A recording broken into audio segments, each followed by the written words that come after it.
Hello, Internet, and welcome to episode 61 of Verbal Graffiti with your host, Brian Glass, aka the B-Man, the People's Degenerate. 61, that represents the number of home runs Roger Maris hit one year for the New York Yankees. Also won Most Valuable Player that year. He ended his career, Roger Maris, that is, with 2 MVP awards and is not in the Hall of Fame.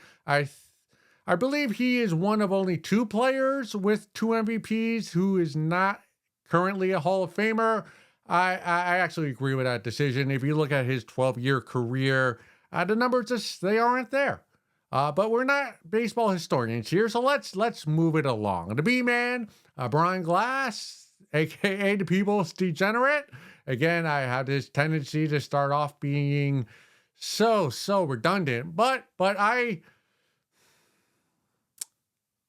pride myself as being a porn guy. I do indulge in a lot of porn. It hasn't been a struggle in my life. It hasn't gotten to the point where it's negatively affected my life. I'm always able to keep an erection so far.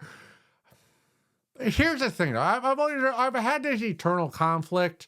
Sometimes I feel like a poser when I tell other porn guys, self-admitted porn guys, that I'm a porn guy, because inevitably when you tell a porn guy that you're also a porn guy, you start to have a conversation. Usually one of the first questions that comes up is, oh, well, who's your favorite porn star currently or of all time?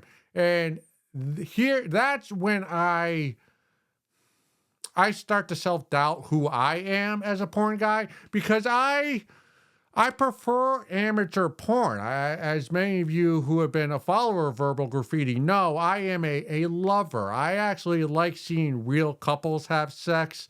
The 4K up close where I could see, the inside of your asshole.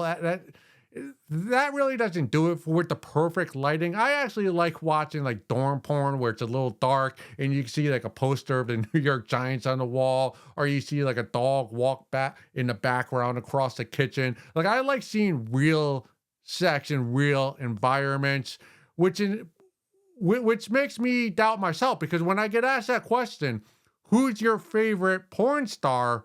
And I can't name like 5 or 10 of the top, current ladies in the business. I feel like a hack, and I don't feel like I'm a real porn guy, especially when I'm talking to a porn guy who could just list those names like bam, bam, bam, like Black Lil Ray, or Lena Paul, or Violet Myers, or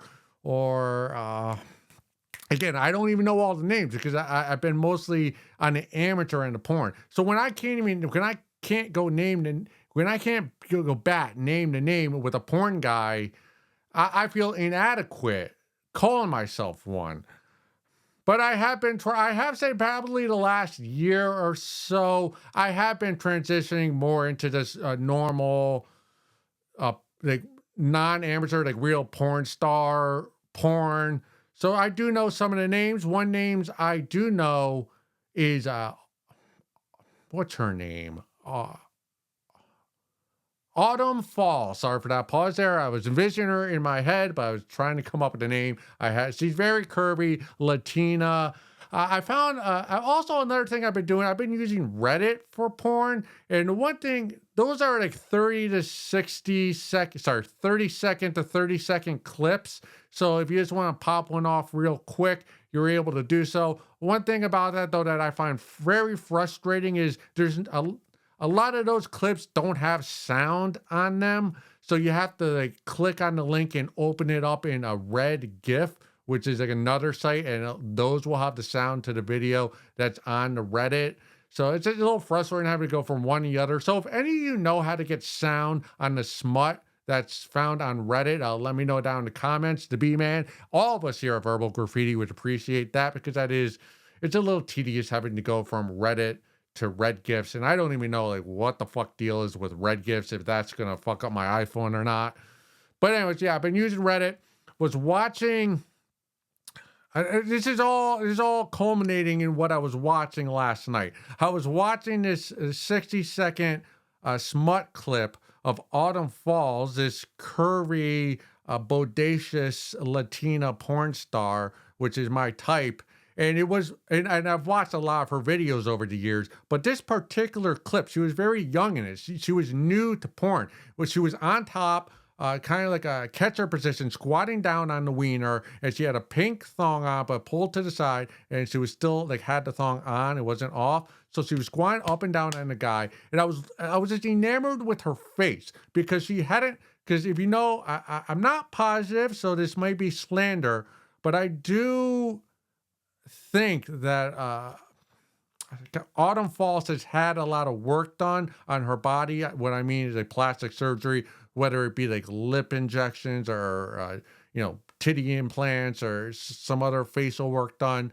So, but I was watching this clip last night of one of her early porn videos, and it was her probably first year or two of porn when she hadn't been corrupted by the industry that is smut, that is pornography. So when I was watching it, it's odd because it was smut, but it was wholesome because she hadn't altered her body yet. So she still looked like a civilian, like a normie, I don't know, like a non-porn girl doing porn. It was almost like an amateur porn, which I just said that I enjoy more than actually porn. So it was something.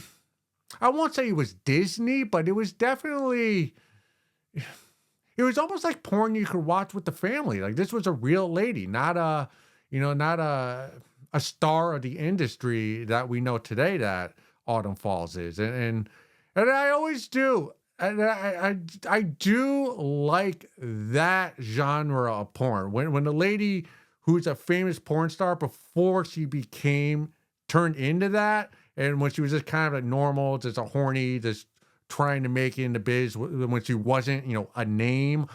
There's just something very, very, I don't know, Americana about it. It was almost, I like that. I wish I could see more of that. I want to see more of those videos of Autumn.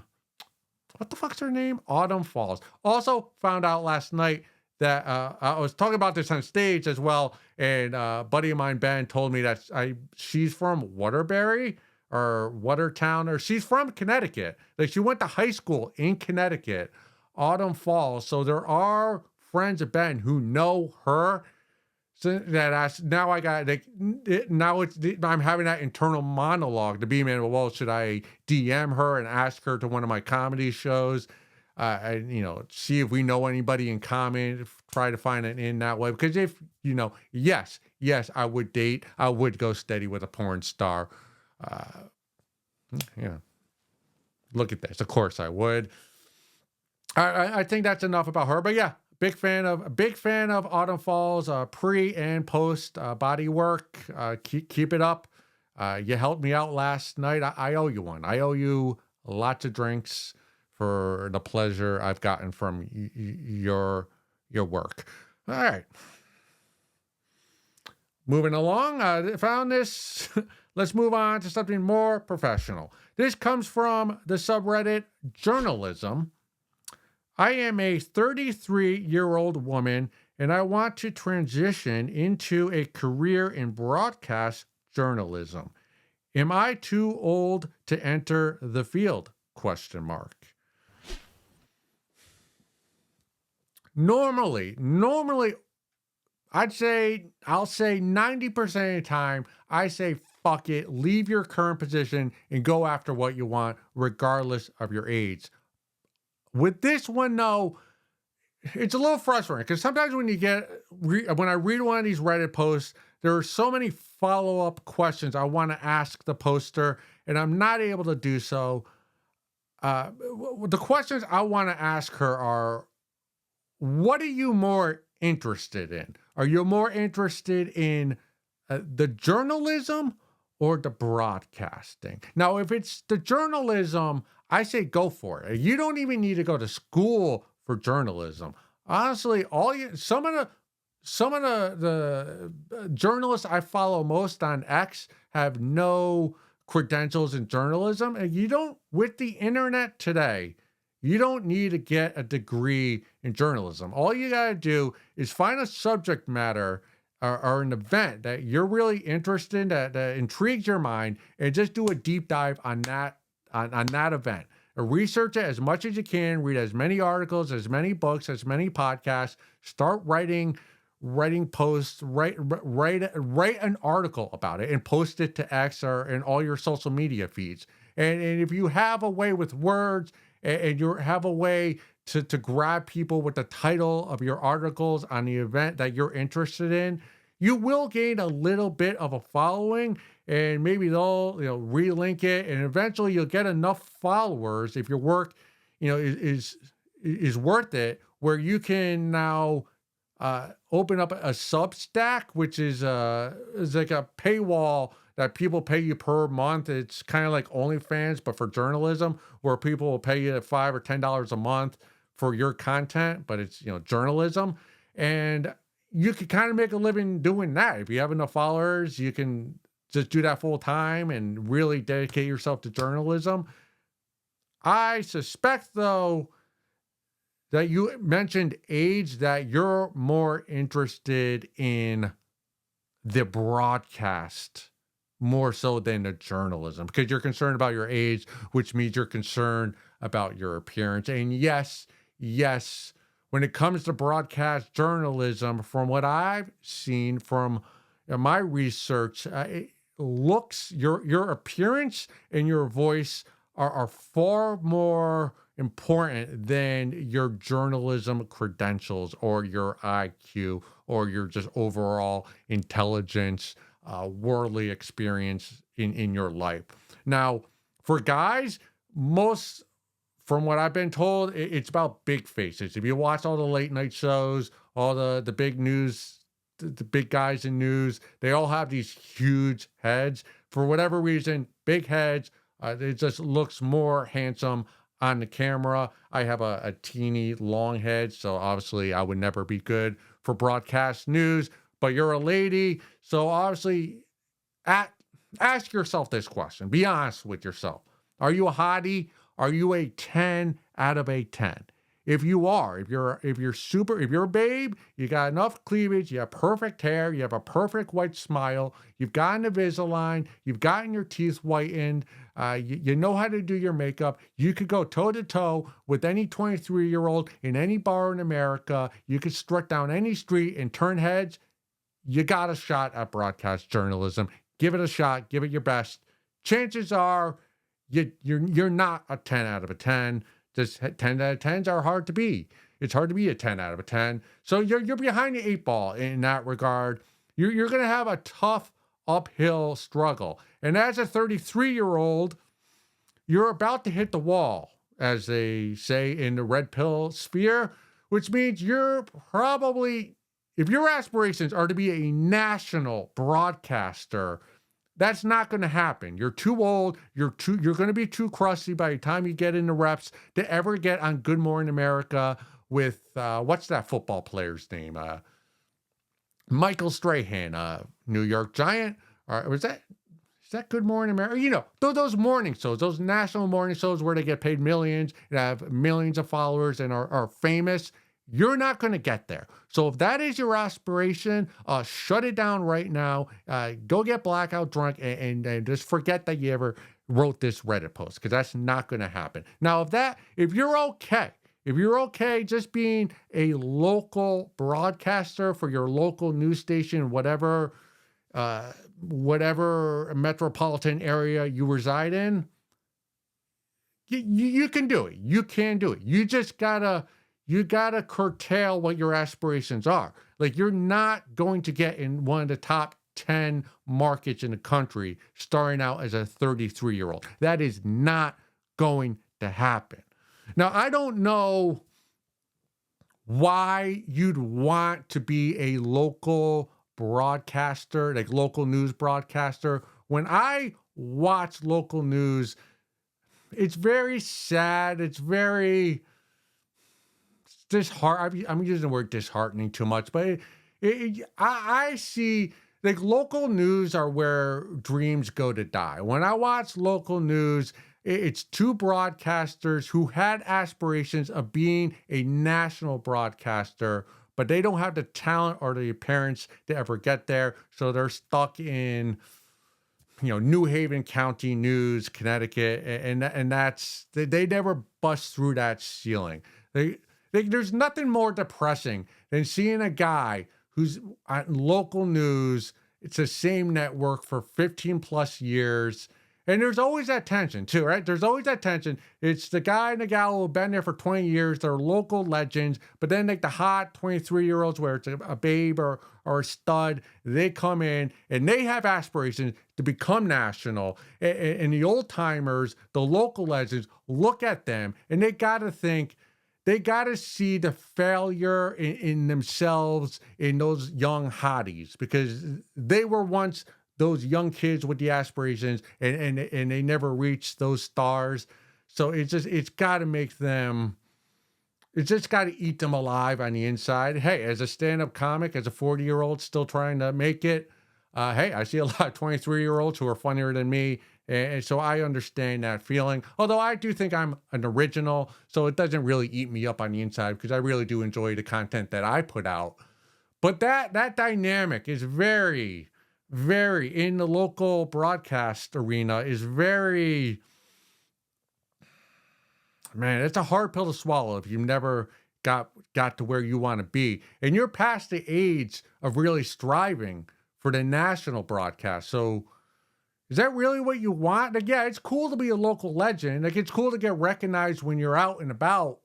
It's fine and dandy, but you're not going to be recognized by the people you want to be recognized by. Like let's say you get into broadcasting. You're a 33-year-old babe. You're kind of known in the community because you're on the 6 o'clock news every night. So you go to your local grocery store. You go to Stop and Shop. It's not going to be the chads who are trying to hit you up. It's going to be all the dirt bags and the hornballs that are on the sexual offender list. Those are the people who are going to be stopping you to take a picture and trying to get your number and your social media. It's just the degenerates are the ones who are going to be enamored with you, not the upstanding citizens. So that's really, if you want the fame, and I get that sense that you want the fame that comes with broadcast journalism, it ain't the fame. The fame you want is not the fame you're going to get if you really, dip your toe in this industry. It's always like I look at local broadcast journalism, and I just get bad vibes. I don't want to use the word ick, but nobody is that really what you want to be. You want to be in the seat. You got to understand. You don't get to choose your partner. If you start a podcast, you can choose your best friend as your partner, but when you're doing like when you're on your local news station, the producers, the executives, they're the ones who team you up with a guy. It's usually like a guy and a gal. And the guy, dude, you really want to be sitting next to that guy for 15 years? Like every day he's wearing an off the rack suit from Macy's. He's wearing his tie that he got from Marshall's. His breath is always going to reek of vodka because he didn't make it to where he wanted to in the industry. So he's just drinking himself to death. And everyone from the executive to the producer to your co-host is going to be sexually harassing you on a weekly basis. Because again, even though you haven't hit the wall yet, or even if you do hit the wall, like you're still kind of hot. So and guys are dogs, so we're going to sexually harass you. To me, that's not the environment I want you to be in. I don't. When you really think, if you are listening to me right now, I think you'll come to your senses and not pursue this. The reason why, transitioning here, the reason why I read this particular post in journalism is because football's starting, and I'm fascinated with football reporters and sports reporters in general. Now, let me get more specific. I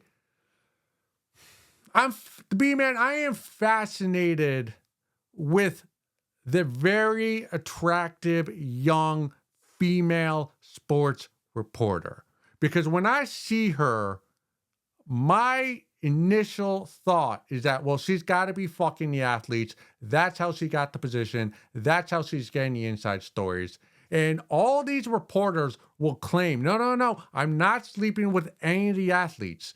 But somehow they always end up marrying a professional athlete.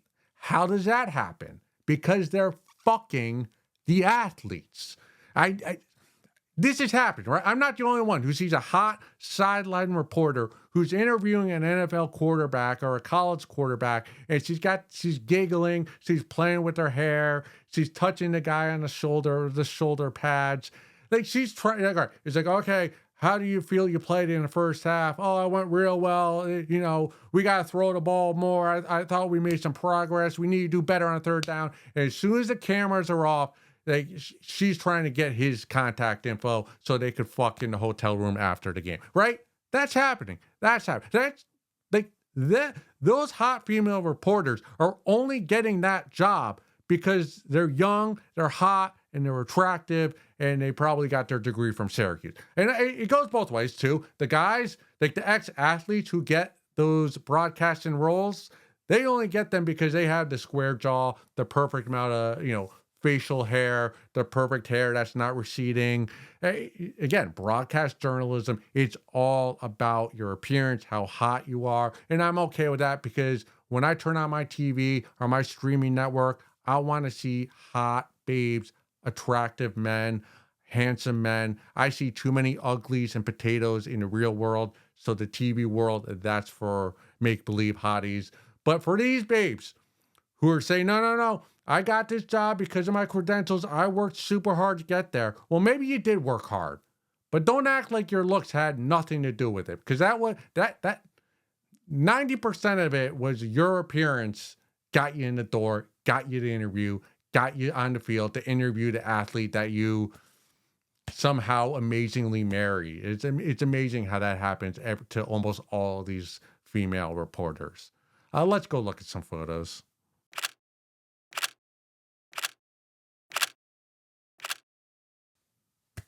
Who am I, the B-man, to be criticizing any porn star, a lady in the smut world for altering her body the way she wants to?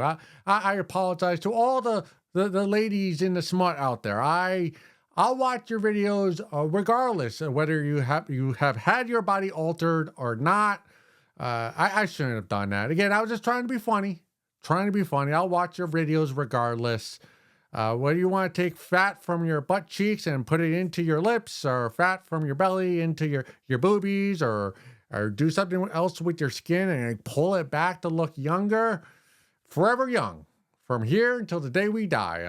I support you, whatever you want to do. Autumn Falls, what a babe. What a babe. I should do a segment.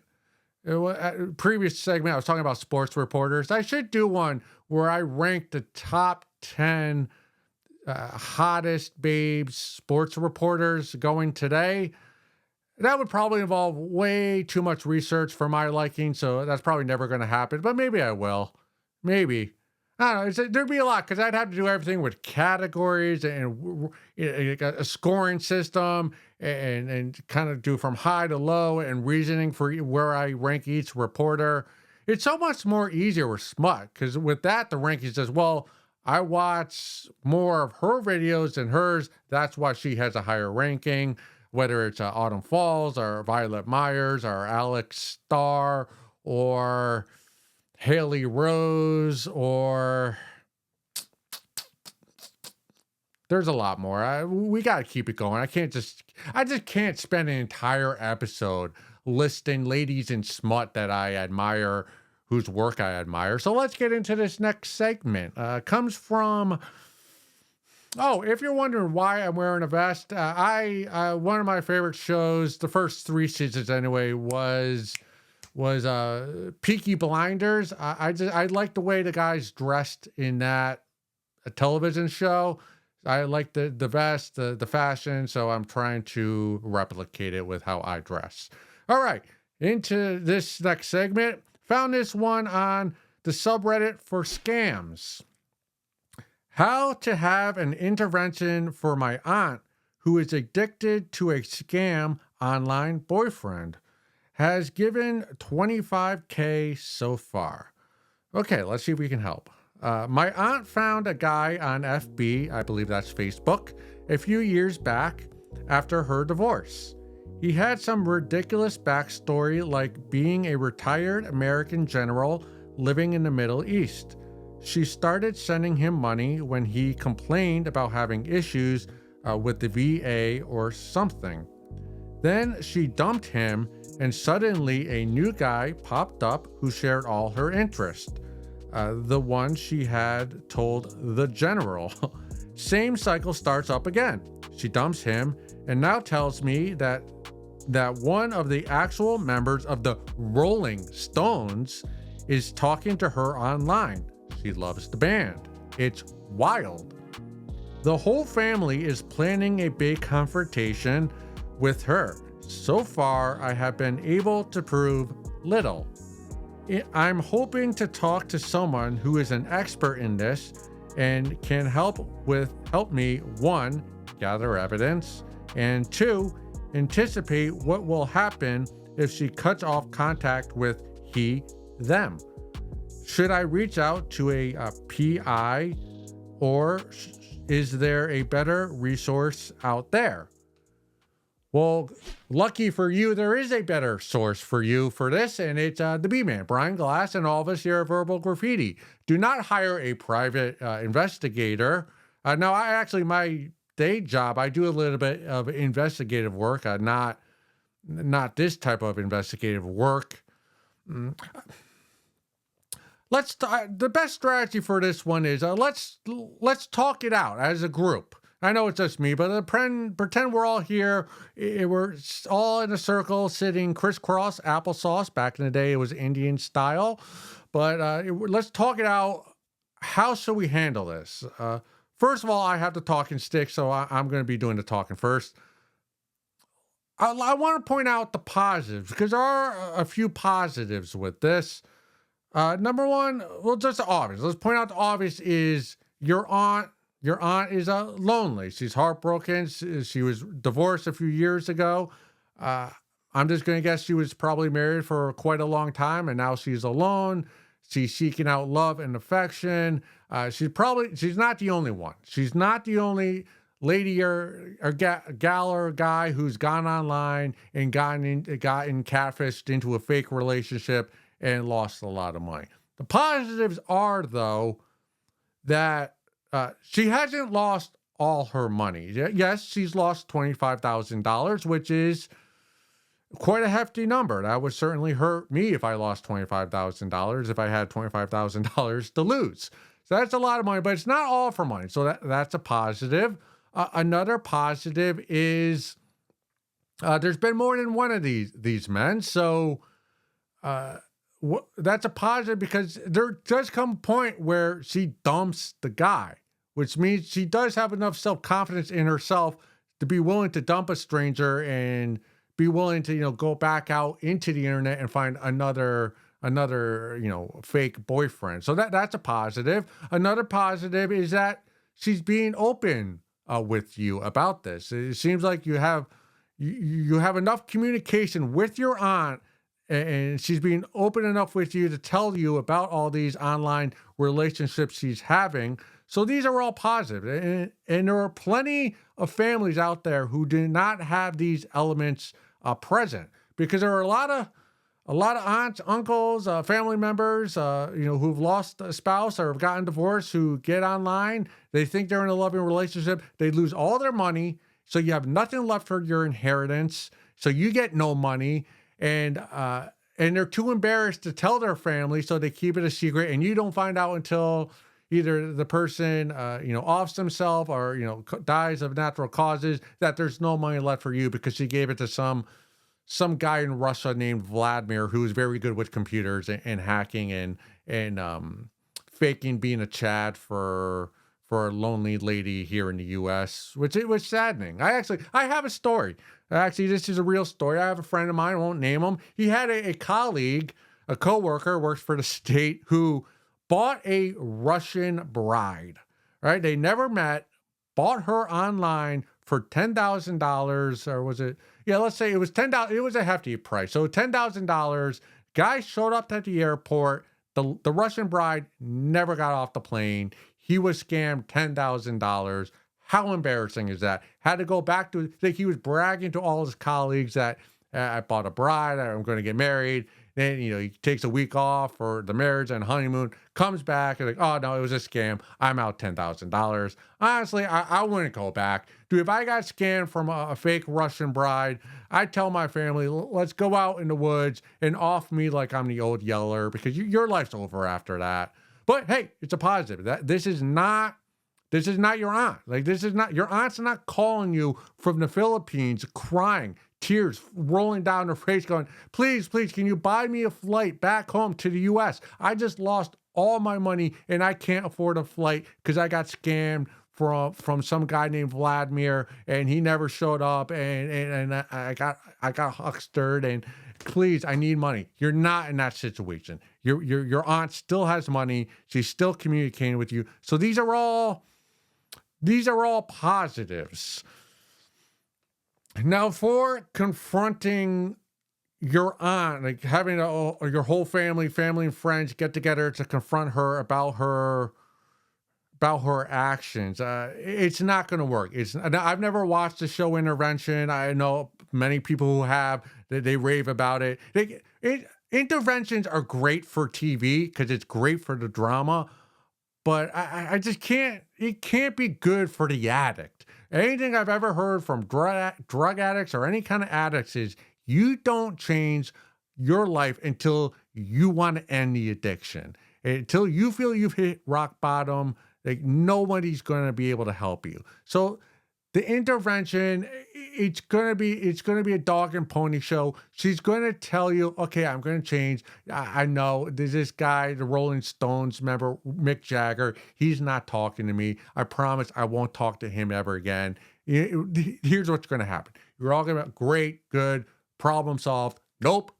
As soon as you leave, she's going to get back on the computer, back on her phone, and start talking to a new guy and start giving him money after he hooks and lines her in. That's just because she's into it, man. She's addicted to the rush. She's addicted to the hack boyfriend roulette. She loves lust. It's not intimacy. She loves the lust, the new relationship butterfly feelings. She's addicted to that. And no confrontation with her, with her nieces and nephews. Like, that's not going to end it. What we have to do, okay, let's start game playing now. Right? We laid out the scenario, and we're not doing confrontation. We've named all the positives about her situation. We need to play some chess. We need to outflank your aunt. Your aunt, let's be honest, she ain't super smart, so we can outsmart her. What we're gonna do is we're gonna make an online account pretending to be Ringo Starr. We're gonna pretend to be Ringo Starr, formerly of the Beatles, and we're gonna start contacting your aunt online and start forming a relationship with her without telling her that Ringo Starr is us. So you're gonna start love bombing your aunt as Ringo Starr, and you're gonna pretend, let's go to vacation to Hawaii, to Bali, to south of France.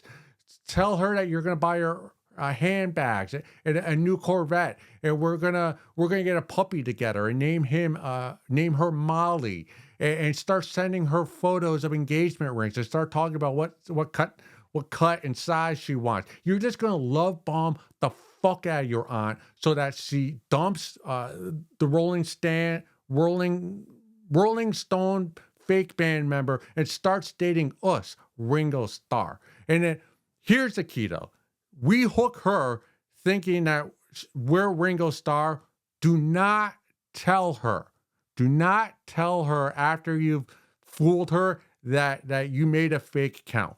Just Because if you tell your aunt, like, hey, we made a fake account to fool you, to let you know that all these fake accounts are coming after you for money, she's going to disown you because she's going to be so furious, so embarrassed that she's going to excommunicate you and just cut off communication with you completely. And that is the last thing you want to happen. So you don't tell her. What you do is you take money from her. You take her for everything she's worth. And again, you do not tell your aunt that you're stealing her money. You just keep it. So you keep her money. She gets broke. That way she has no money to give to the next boyfriend once she gets bored with Ringo Starr of the Beatles. And but you take the money that you stole from your aunt and you pay her bills, whether it's her rent, her food, her electricity, whatever she needs, you pay her. As long as you're in charge of all her funds that you stole from her, and you give her like a monthly allowance, they still have no money to give to other scammers. So she's safe in that regard. And you never tell her that you're the one who stole all her money. And then when she dies, whatever money's left, you split it evenly between all the family members and problem solved. So you outsmarted your aunt. You allowed her to continue to play the game of online hack lust roulette, and you just take control of all of her money so that she doesn't give it all away. This is the perfect plan. Thank you very much. Just pay me $2,000 for my service. That's a lot less money than a private investigator would charge you. So thank you very much. My email address is brian.glss@gmail.com. Or Venmo me at Brian-Glass-10, the number 10, 10. That's my Venmo, I think. So you're welcome to your aunt, to you and your entire family and everybody else. Go suck a fat one.